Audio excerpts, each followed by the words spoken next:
자, 기독교 역사상 가장 위대한 인물을 꼽으라고 한다면 많은 사람들이 사도 바울을 꼽아요. 사도 바울, 그는요, 수차례 전도 여행을 통해서 많은 사람들을 전도했습니다. 또 많은 교회들을 세웠어요. 그가 전도 여행한 거리가 얼마나 될까요? 한 연구에 의하면요, 바울이 여행한 거리가 대략 2만 킬로라고 합니다. 2만 킬로. 지구 반바퀴 되는 거리예요. 그는 지구 반바퀴나 되는 거리를 다니면서 사람들에게 복음을 전했어요. 그는 또 여러 성경의 저자이기도 하죠. 신약 성경 27권 중에 13권이 그의 손을 통해서 쓰여졌어요. 오늘부터 우리가 살펴볼 사도행전 9장은요, 그러한 바울의 회심 사건을 다루고 있어요. 회심이 뭐죠? 불교 신자나 이슬람 신자가 기독교로 개종했을 때 우리 이렇게 말하죠. 아, 저 사람 회심했다. 그게 회심일까요? 자, 회심이란 정확히 무엇을 의미할까? 자, 회심, 헬라어로요, 에피스트레포라고 합니다. 에피스트레포. 사실은 이 단어가요, 여러분들은 느끼지 못하고 왔겠지만 앞에서 여러 번 나왔어요. 앞에서 베드로가 사람들을 향해 이렇게 외쳤죠. 그러므로 너희가 회개하고 돌이켜 너희 죄 없이함을 받으라. 회개하라. 그리고 하나님께로 돌이켜라. 여기에 나오는 돌이키다라는 말이 바로 에피스트레포예요. 자, 그렇다면 여러분, 회심, 정확히 무슨 뜻입니까? 방향을 바꾸는 거예요. 어디를 향해 방향을 바꾸는 거죠? 하나님을 향해서. 하나님을 향하여 방향을 바꾸는 것이 바로 회심입니다. 오늘 바울이라는 한 청년이 회심을 해요. 하나님을 믿는다고 하지만 잘못된 길을 향해 내달리던 그가 예수님을 향하여 방향을 바꿔요. 자, 이 회심 사건을 통해서 성경이 우리에게 전하는 메시지가 뭘까요? 우리 함께 확인해 보도록 하겠습니다. 자, 본문으로 들어갈게요. 1절, 2절. 자, 같이 읽습니다. 자, 1절, 2절.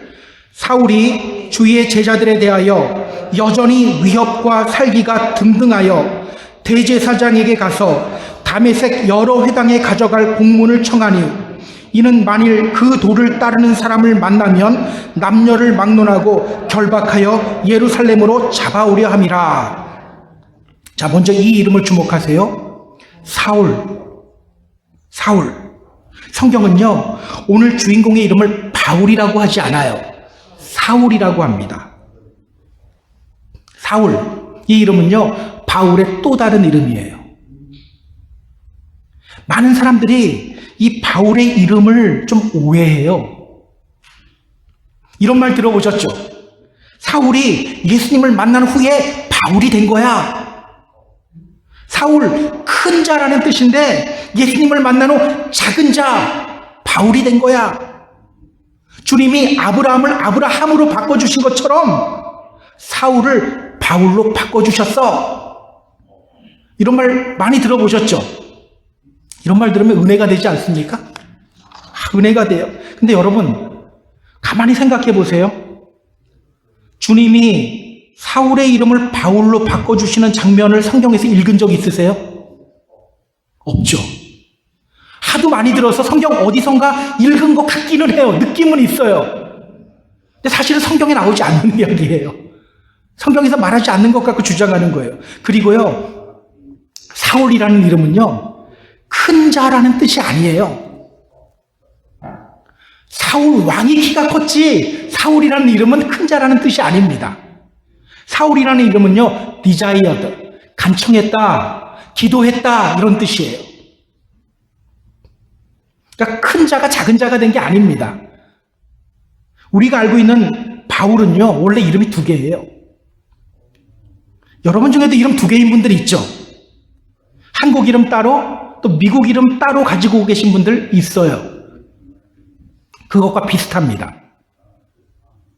당시 각 나라에 흩어져 살던 디아스포라 유대인들은요, 자신이 살고 있는 나라의 이름도 가지고 있었고요, 또 동시에 히브리 이름도 함께 가지고 있는 경우가 있었어요. 종종 있었어요. 자, 바울, 이 이름은 로마식 이름입니다. 바울이 로마 시민권자였죠. 로마 시민권자로서 그의 이름이 바로 바울이에요. 그런데 그는 어린 시절 예루살렘으로 와서 가말리엘이라는 율법학자 아래에서 율법을 공부했어요. 때문에 동시에 히브리 이름도 갖고 있는 거예요. 사울이라는 히브리 이름도 동시에 갖고 있는 겁니다. 그러니까 여러분, 사울이 주님을 만난 후에 바울이 된 것이 아니라 바울의 히브리 이름이 원래 사울이에요. 자, 오늘 성경은 말합니다. 사울이 주위의 제자들에 대하여 여전히 위협과 살기가 등등했다. 사울이 주위의 제자들에 대하여 여전히 위협과 살기가 등등했다. 자, 사울, 이 이름이 앞에서 이미 2차례나 언급됐어요. 자, 어디서 언급되었는지 기억하세요? 자, 사도행전 7장 57절, 58절에서 먼저 언급되었어요. 그들이 큰 소리를 지르며 귀를 막고 일제히 그에게 달려들어 성 밖으로 내치고 돌로 칠세, 증인들이 옷을 벗어 사울이라 하는 청년의 발 앞에 두니라. 사울이라 하는 청년의 발 앞에 두니라. 스데반을 죽이기 전에 사람들은 자신의 겉옷을 벗어서 누구 앞에요? 사울 앞에, 사울이라는 청년의 발 앞에 벗어 두었어요. 자, 또 사도행전 8장 3절에서도 언급돼요. 사울이 교회를 잔멸할세, 각 집에 들어가 남녀를 끌어다가 옥에 넘기니라. 그러니까 이 사울이라는 청년은요, 스데반을 죽이려는 계획을 세우고 그것을 앞장서서 실행했던 사람이에요. 또 그것을 계기로 교회를 완전히 박멸하기 위해서 열심히 뛰었던 사람이에요. 자, 그런데 오늘 성경은 말합니다. 사울이 주위의 제자들에 대하여 여전히 위협과 살기가 등등했다. 사울이 주위의 제자들에 대하여 여전히 위협과 살기가 등등했다. 제가 지금 어떤 단어를 강조하고 있죠? 여전히. 여전히. 여러분, 여전히라는 단어를 주목해야 돼요. 지금 그는 여전히 믿는 사람들을 향해 위협과 살기가 가득한 상태예요. 여러분, 이것이 의미하는 것이 뭘까요? 사울이 주위의 제자들에 대하여 여전히 위협과 살기가 등등했다. 이 말이 의미하는 것이 뭘까요? 자, 위협과 살기가 등등했다. 이 표현은요, 막 숨을 씩씩거리고 몰아쉬면서 상대방을 죽이려고 하는 그 상태, 그 자세를 가리키는 표현이에요. 여러분, 투하시는 장면 보신 적 있죠? 우리가 뭐 직접 가서 보지는 못했지만 TV로 우리 많이 봤잖아요. 사람을 공격하기 전에 소가 거친 숨을 몰아쉬죠. 씩씩거려요. 그러면서 발을 구르죠. 바로 그 상태가 위협과 살기가 가득한 상태예요. 자, 스데반을 죽인 후에 그는 교회를 없애는데 그 한 몸 불살았어요. 예수 믿는 사람이 어디 있다라는 정보 들으면 당장 달려가서 남자든 여자든 상관하지 않았어요. 그냥 끌어다가 감옥에 가둬버렸어요. 그렇게 열심히 교회를 박멸하기 위해 달렸어요. 자, 그런데 오늘 성경이 말하는 거예요. 사울이 주의 제자들에 대하여 여전히 위협과 살기가 가득했다. 그는 여전히 제자들을 보면서 거친 숨을 몰아쉬고 있어요. 이게 의미하는 것이 뭘까라는 거예요. 그의 그런 노력이 성공했다는 겁니까? 성공하지 못했다는 겁니까? 성공하지 못했다는 거죠. 이미 성공했으면요, 씩씩거리고 볼 필요도 없어요. 끝이잖아요. 그가 아무리 교회를 박멸하기 위해 최선을 다했어도 여전히 그는 성공하지 못하고 있다는 거예요. 자, 사울이 예루살렘 교회를 핍박했을 때 어떤 일이 벌어졌죠? 자, 사도행전 8장 4절, 바로 그 다음 절은 이렇게 말해요. 그 흩어진 사람들이 두루 다니며 복음의 말씀을 전할세.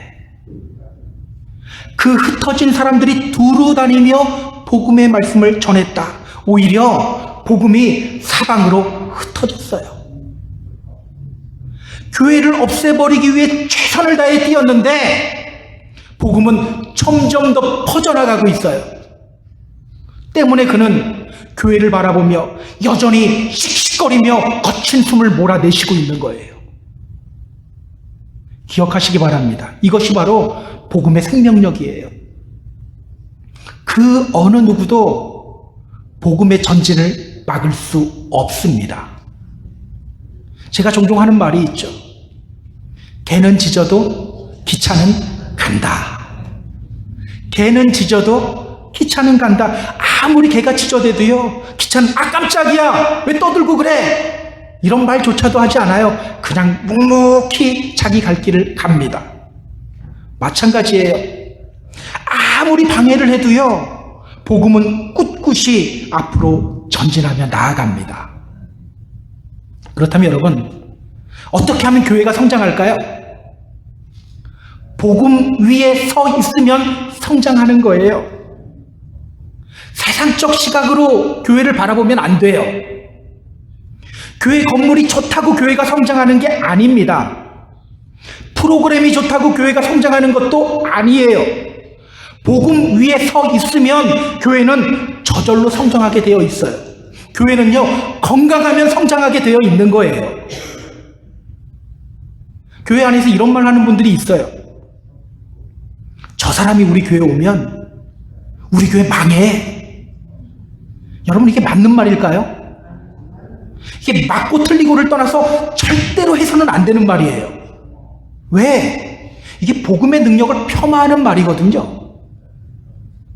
교회의 주인은 예수 그리스도인데 사람을 주인으로 인정하는 말이기 때문이에요. 여러분, 교회는 주님이 주인된 곳이지 어느 한 사람이 망칠 수 있는 곳이 아닙니다. 그렇다면 여러분, 우리가 힘써야 할 것은 뭡니까? 아, 저 사람 때문에 교회가 잘 안 되는 것 같아, 이런 말 하는 것이 아니라 내가 먼저 복음 위에 서 있으면 되는 거예요. 내가 먼저 복음 위에 서면요, 교회가 온전히 서고요, 교회는 반드시 부흥하게 되어 있어요. 반드시 명심하세요. 소돔이 왜 망했습니까?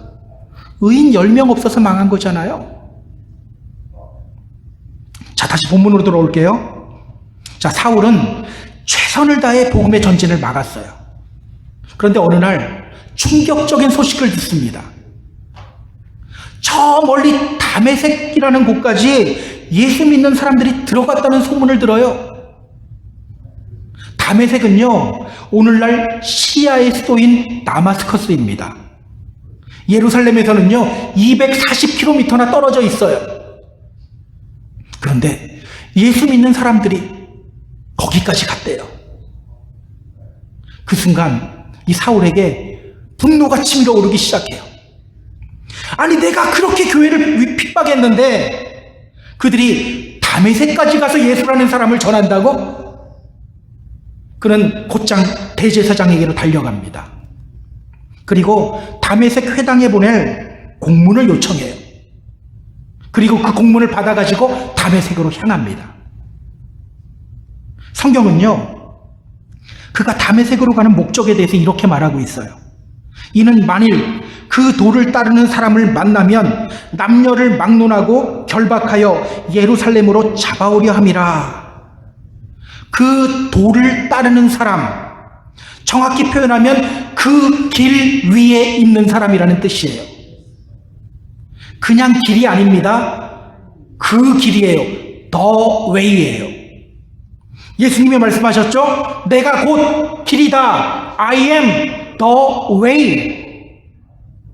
지금 사울은 예수 믿는 사람들을 잡아서 예루살렘으로 끌어오기 위해서 거친 숨을 몰아쉬며 씩씩거리면서 다메섹으로 가고 있어요. 그러고 보면요, 사울도 정말 열심이나 열정은요 정말 대단했던 사람이었던 것 같아요. 이 정도면 포기할 만하지 않습니까? 했는데도 안 돼요. 그리고 또 240km나 저 멀리 떨어져 있어요. 근데 거기까지 가는 거예요. 바울 역시도 예수 믿기 전 자신의 상태에 대해서 이렇게 고백해요. 사도행전 22장 3절에서 고백하는데요, 나는 하나님께 대하여 정말 열심 있는 사람이었다라고 고백해요. 열심 있는 사람. 여러분, 이렇게 열심 있는 바울의 모습이 어떻게 보입니까? 이렇게 열심 있는 사울의 모습이 어떻게 보이세요? 여러분, 가장 안타까운 경우가 어떤 경우인지 아세요?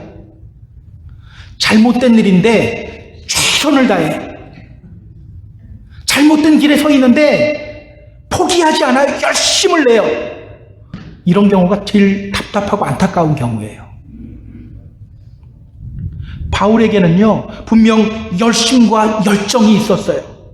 정말 대단한 열심이에요. 그런데 잘못된 열심 부리고 있어요.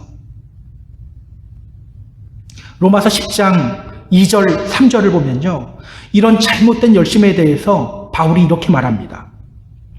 그들이 하나님께 열심히 있으나 올바른 지식을 따른 것이 아니니라. 하나님의 의를 모르고 자기 의를 세우려고 힘써 하나님의 의에 복종하지 아니하였느니라.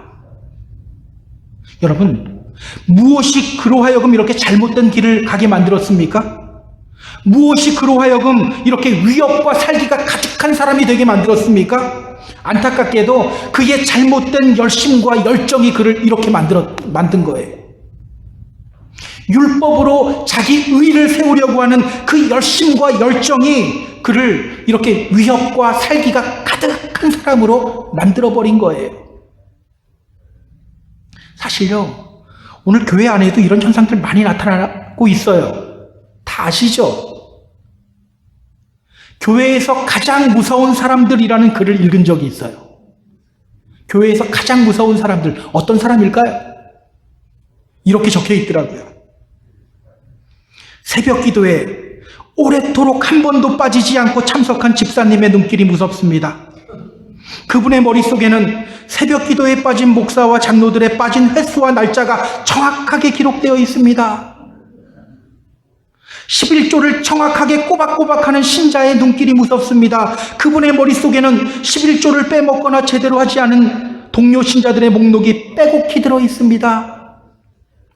40일 금식 기도를 다녀온 권사님의 눈길이 무섭습니다. 그분의 시선에는 너는 왜 금식하지 않느냐는 무언의 질타가 섞여 있습니다.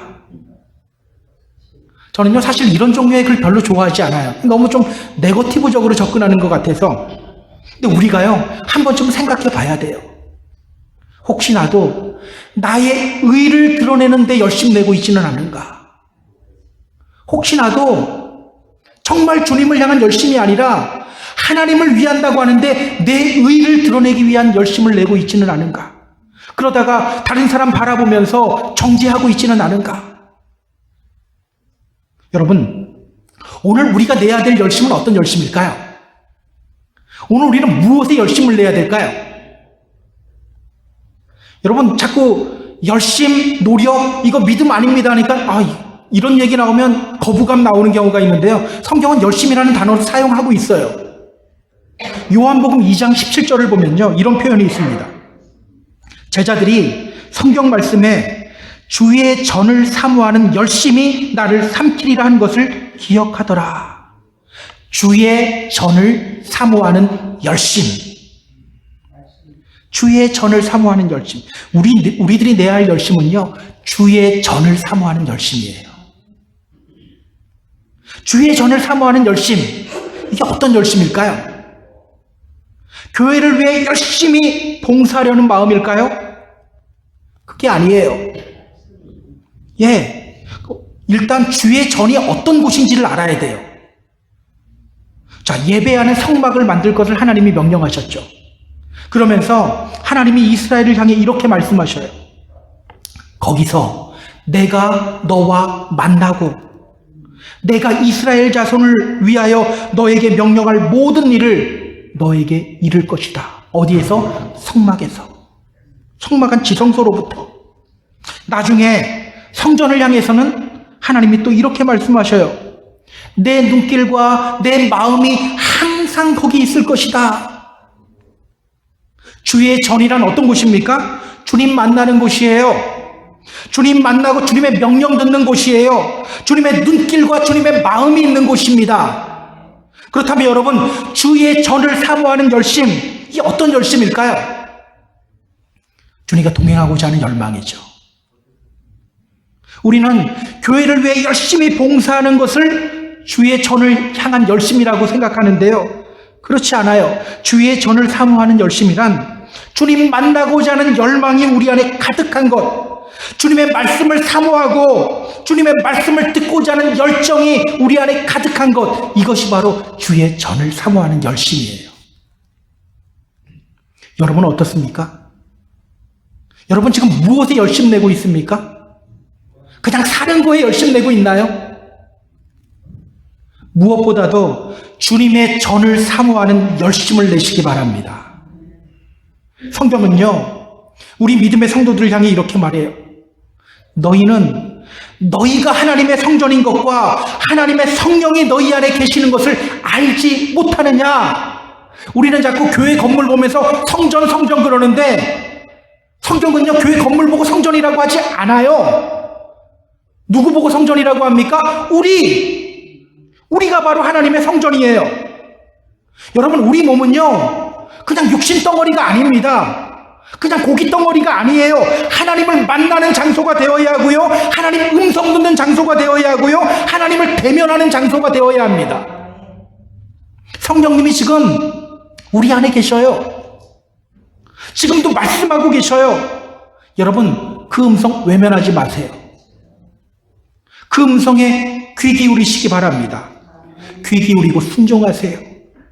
그렇게 주의 전을 사모하는 열심으로 살아가는 저와 여러분 다 되기를 주님의 이름으로 부탁드립니다. 자, 지금 사울은요, 잘못된 열심으로 가득한 상태예요. 주의 전을 사모하는 열심이 그를 삼킨 것이 아니라 잘못된 열심이 그를 지금 삼켜버렸어요. 그 결과 살기가 등등한 채로 지금 다메섹으로 가고 있어요. 자, 그때 어떤 일이 일어나는지 우리 확인해 볼까요? 3절 보시기 바랍니다. 자, 3절 같이 읽습니다. 사울이 길을 가다가 다메섹에 가까이 이르더니 호련히 하늘로부터 빛이 그를 둘러 비추는지라. 사울이 길을 가다가 다메섹에 가까이 이르더니 호련히 하늘로부터 빛이 그를 둘러 비추는지라. 이 장면이요, 되게 감동적인 장면이거든요. 여러분들은 이 감동적인 장면을 읽는데 얼굴에 감동이 별로 없는 것 같아요. 정말 감동적인 장면이에요. 사울이 다메섹에 가까이 왔을 때 갑자기 하늘로부터 빛이 그를 비춰요. 이때가 몇 시였을까요? 이때가 정오예요. 난 12시예요. 햇빛이 가장 강할 때입니다. 그때 하늘로부터 또 다른 빛이 그를 비춰요. 하늘로부터 빛이 그를 둘러 비췄다. 이 말이 무슨 뜻일까요? 하늘로부터 빛이 그를 둘러 비췄다.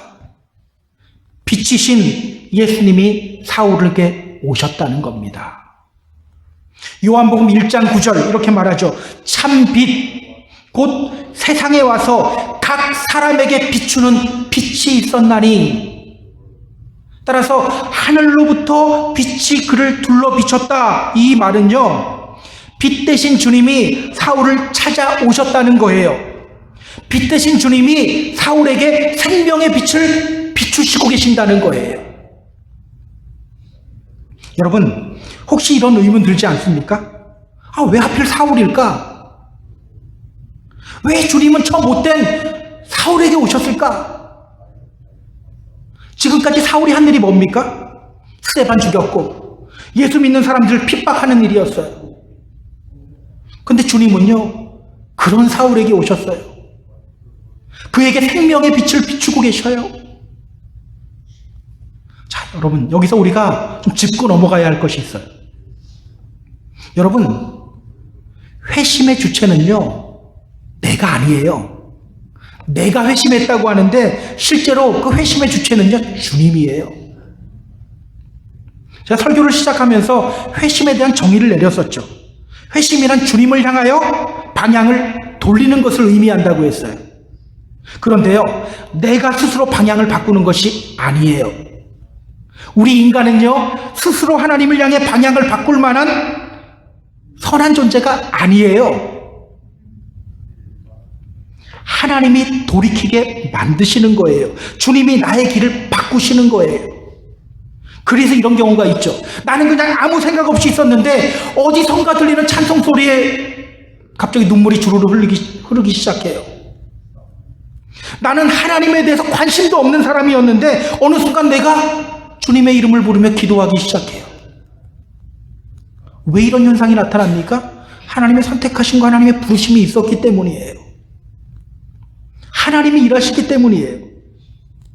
때문에 바울은요, 나중에 이 자신의 이 회심 사건을 묵상하면서 이렇게 고백합니다. 만삭되지 못하여 난 자 같은 내게도 보이셨느니라. 또 이렇게 고백해요. 그러나 내가 나된 것은 하나님의 은혜로 된 것이다. 내가 그때 정신을 똑바로 차리고 다 회심하지 않았다면 어쩔 뻔했어, 이게 아니라 내가 나된 것은 하나님의 은혜다. 만삭되지 못한 나 같은 존재에게 하나님이 빛을 비춰주셨다. 그렇다면 여러분, 오늘 주님은 왜 사울에게 오셨을까요? 자, 성경은 말합니다. 하나님은 모든 사람이 구원을 받으며 진리를 아는 데 이르기를 원하시느니라. 주님이 왜 사울에게 오셨습니까? 그를 구원하시기 위해서 오신 거예요. 그로 하여금 진리를 알게 하기 위해서 오신 거예요. 기억하시기 바랍니다. 우리 주님에게요, 불가능인 사람은 없어요. 우리 주님은요, 어느 누구도 버리지 않아요. 어느 누구도 포기하지 않아요. 모든 사람을 변화의 자리로 초대하고 계셔요. 그렇다면 여러분, 이렇게 사울에게 오신 주님을 보면서 우리가 묵상하고 우리가 깨달아야 할 것이 뭡니까? 왜 하필 사울일까? 이게 아니에요. 먼저 나에게 생명의 빛을 비추시는 주님께 감사와 찬양을 올려드려야 합니다. 우리 모두 회심한 사람들이잖아요. 주님 만나고 주님을 향하여 방향을 바꾼 사람들이잖아요. 내가 괜찮은 사람이 아니라 하나님이 나를 선택하시고 하나님이 나에게 생명의 빛을 비춰주신 거예요. 나는 자격이 안 되는데 하나님이 나를 선택하시고 나를 사랑하시고 나에게 생명의 빛을 비춰주셨구나. 그렇게 나에게 생명의 빛을 비추신 주님께 감사와 찬양을 올려드려야 돼요. 여기 지금 원고에는 없는데요, 제가 목사다 보니까 저희가 와서 이런 거 물어보는 사람들 많아요. 목사님, 제가 다니는 회사에는요, 이런 사람이 있어요. 근데 그 사람 예수 잘 믿는데 정말 못됐어요. 그 사람도 구원 받았을까요? 그런 질문 왜 저한테 하나 모르겠어요. 목사를 통해 죄짓게 만드는 거거든요. 저는 그럽니다. 제가 어떻게 합니까? 구원 하나님이 하시는 건데. 하나님이 하시는 거거든요. 제가 할 수 있는 거 아니에요. 근데 우리 이 자세가 있어요. 그 사람 구원 받았을까요? 누가 그런 거 신경 쓰래요? 나를 구원하신 주님 바라봐야 되는 거지. 우리 다른 거 신경 쓰지 말아요. 하나님이 자격 없는 나를 구원해 주셨구나. 자격 없는 나에게 생명의 빛을 비춰주셨구나. 감사합니다. 감사합니다. 이 힘으로 우리가 믿음의 길 걸어가는 거예요. 우리가 또 묵상해야 될 것이 뭘까요? 이 세상을 향한 주님의 마음 깨달아야 돼요. 기억하세요. 우리 주님은 모든 사람을 구원하시기를 원하셔요. 우리 솔직히 우리가 볼 때, 야, 저 사람은 절대 안 돼. 이런 사람들 다 있죠. 다 있잖아요. 왜 없는 척 하세요? 다 있죠. 다른 사람은 다 돼도 저 사람은 아닐 거야. 하나님이 볼 때 그렇지 않다는 거예요. 아니다. 저 사람도 된다. 저 사람도 나의 구원의 계획 안에 있다. 우리 주님은 이렇게 말씀하셔요. 저는 우리가 이런 주님의 마음을 깨달았으면 좋겠어요. 늘 믿지 않는 사람들을 위해 기도하며 그들을 향한 주님의 마음을 품는 저와 여러분이 되었으면 좋겠어요. 자, 빛 대신 주님이 사울에게 오셨어요. 위협과 살기로 가득 찬 사울에게 생명의 빛을 비추셔요. 자, 그때 어떤 일이 일어나는지 우리 확인해 볼게요. 자, 4절, 5절, 6절입니다. 자, 4절, 5절, 6절 같이 읽습니다.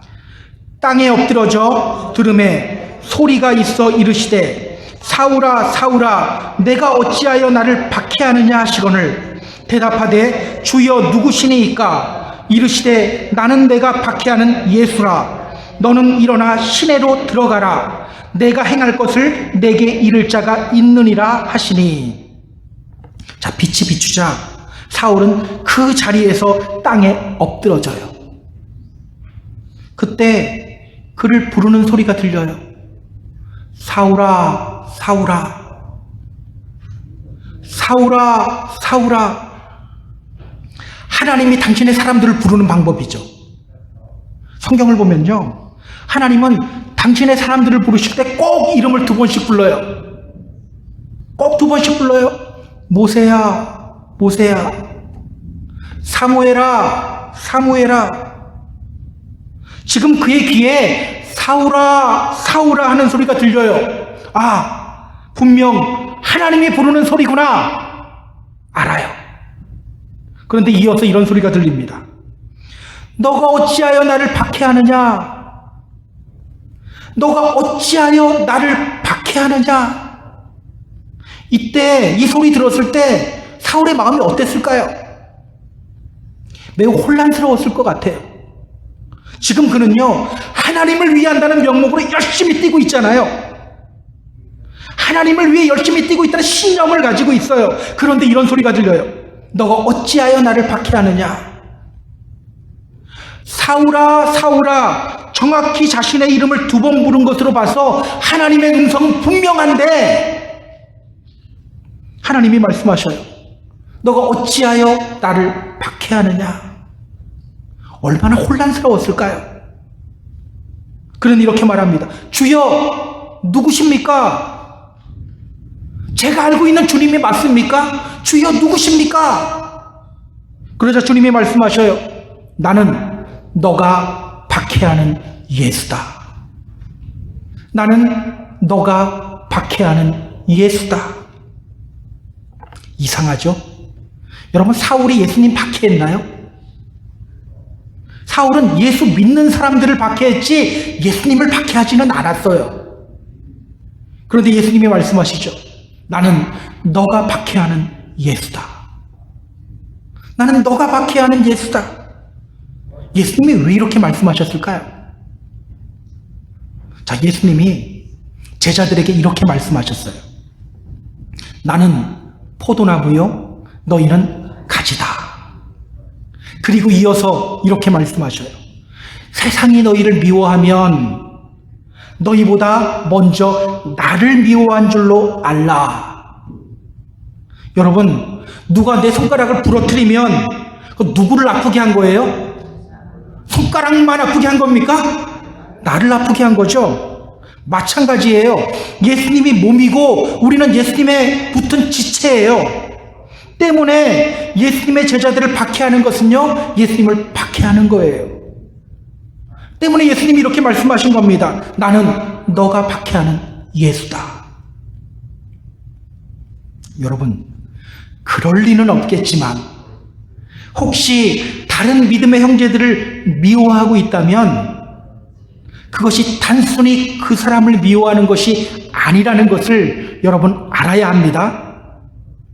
예수님을 미워하는 행동이라는 거 알아야 돼요. 누가 내 손가락 깨물면 그건 나를 아프게 한 거지 내 손가락만 아프게 한 게 아니에요. 예수님을 미워하는 행동이라는 걸 우리 알아야 돼요. 자, 이어서 주님이 말씀하시죠. 너는 일어나 시내로 들어가라. 너가 행할 것을 너에게 알려줄 자가 있다. 주님은요, 그가 무엇을 해야 할지 그에게 지금 사명을 주셔요. 앞으로 그가 해야 할 것이 뭐죠? 자, 사도행전 9장 15절을 보면요, 주님이 이렇게 말씀하셔요. 이 사람은 내 이름을 이방인과 임금들과 이스라엘 자손들에게 전하기 위하여 택한 나의 그릇이라. 여러분 기억하세요. 주님의 부르심은요, 언제나 사명과 연결되어 있어요. 주님 저 왜 부르셨습니까? 아니 그냥 이렇지 않아요. 사명과 연결되어 있어요. 모세를 부르신 후에 하나님이 모세에게 말씀하시죠. 이제 내가 너를 바로에게 보내어 너에게 내 백성 이스라엘 자손을 애굽에서 인도하여 내게 하리라. 기드온에게 나타나셨을 때도요, 또 이렇게 말씀하셔요. 너는 가서 이 너의 힘으로 이스라엘을 미디안의 손에서 구원하라. 내가 너를 보내는 것이 아니냐. 주님이 우리를 부르시고 우리가 믿음으로 주님을 영접하는 순간 주님은요, 우리에게 사명 주셔요. 왜 불렀습니까? 아니 그냥 이게 아니라 다 목적이 있어요. 우리가 가야 할 곳은 어디인지, 우리가 실천해야 할 것은 무엇인지 알려주셔요. 왜? 그 사명이 우리에게 생명을 주기 때문에, 그 사명이 우리에게 생명 주기 때문이에요. 혹시 내가 하나님을 위해 뭔가를 한다고 생각하고 계시는 분 있으세요? 내가 하나님을 위해 이 정도는 해야지. 하나님 그 눈에도 안 차요. 눈에도 안 차요. 우리 막내가요, 빨래 갤 때 와서 막 빨래 개주잖아요. 그럼 저 어떻게 하는지 아세요? 잘했어 잘했어 그러고 저쪽에서 다시 개요. 엉망이거든요. 주님이 볼 때 우리 일하는 게 그래요. 근데 왜 자꾸 일을 시킵니까? 그 일이 우리에게 생명 주기 때문이에요. 혹시 사명 발견하지 못하신 분 있나요? 발견해야 합니다. 하나님이 여러분을 믿음의 자리로 부르신 이유를 발견해야 합니다. 하나님이 여러분을 이 믿음의 교회로 보내신 이유를 여러분 발견해야 합니다. 그래야 여러분의 삶의 발걸음이 힘있게 돼요. 반드시 기억하시기 바랍니다. 자, 그럼 우리 7절, 8절, 9절을 읽고 말씀을 정리할게요. 자, 7절, 8절, 9절 같이 읽습니다. 같이 가던 사람들은 소리만 듣고 아무도 보지 못하여 말을 못하고 서 있더라. 사울이 땅에서 일어나 눈은 떴으나 아무것도 보지 못하고 사람의 손에 끌려 다메섹으로 들어가서 사흘 동안 보지 못하고 먹지도 마시지도 아니하니라. 여러분, 이 부분 이상하지 않습니까? 지금 사울에게요, 엄청난 일이 일어나고 있어요. 갑자기 빛이 비치더니 그의 눈이 보이지 않아요. 그러더니 주님의 음성이 막 들려요. 그런데 같이 있는 사람들은요, 지금 어떤 일이 일어나고 있는지 알지 못하고 있죠. 이 사건으로 인해서 사울은 3일 동안 보지도 못하고 먹지도 못하고 마시지도 않아요. 자, 3일 동안 보지도 못하고 먹지도 못하고 마시지도 못했다. 생각나는 구약의 사람이 있지 않습니까? 요나가 떠오르죠. 큰 물고기 뱃속에 있던 요나가 떠올라요. 지금 이 3일이라는 시간은요, 사울이 다시 태어나고 있는 시간이에요. 예수님의 제자로 다시 태어나고 있는 거예요. 그런데요, 사울과 함께 있는 사람들은요, 지금 어떤 일이 일어나고 있는지 몰라요. 사울이 혼자 있을 때 이 일이 일어난 것이 아니에요. 다른 사람들과 같이 있을 때 이 일이 일어난 거예요. 그런데 다른 사람들은요, 아무것도 몰라요. 오직 사울에게만 이 일이 일어나고 있는 거예요. 여러분, 하나님의 부르심이 바로 이와 같아요. 말씀을 듣는데 어떤 사람은 하나님의 은혜로 충만해지는 사람이 있고요. 어떤 사람은 아무런 동료도 없는 사람도 있어요. 똑같은 말씀을 들었는데도 어떤 사람은 말씀을 들으며 회개의 자리로 나아가는 사람이 있고요. 어떤 사람은 오히려 말씀 전하는 사람을 공격하는 경우도 있어요. 그래서 성경은 이렇게 말합니다. 믿음은 모든 사람의 것이 아니니라. 믿음은 모든 사람의 것이 아니다. 오늘 여러분은 어떻습니까? 주님이 믿음 선물하고 계시는데 냉담하게 반응하고 있지는 않나요? 주님이 이 시간에도 우리에게 생명의 빛을 비추시며 우리를 회복시켜 주시고 계시는데 혹시 냉담하게 반응하고 있지는 않나요?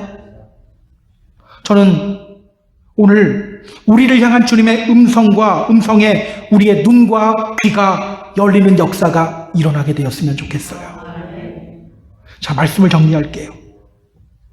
사랑하는 우리 펜사콜라 하나님교회 성도 여러분, 사울이라는 청년을 부르시고 사명을 주신 주님은요, 오늘 우리들을 부르시고 계십니다. 주님은 지금 이 시간에도 우리를 향해 생명의 빛을 비추시고 계십니다. 그리고 계속해서 우리를 믿음의 자리로, 회복의 자리로 초대하고 계셔요. 또 사명을 주셔요. 우리에게 말씀하시는 주님의 음성을 듣는 저와 여러분이 되었으면 좋겠습니다.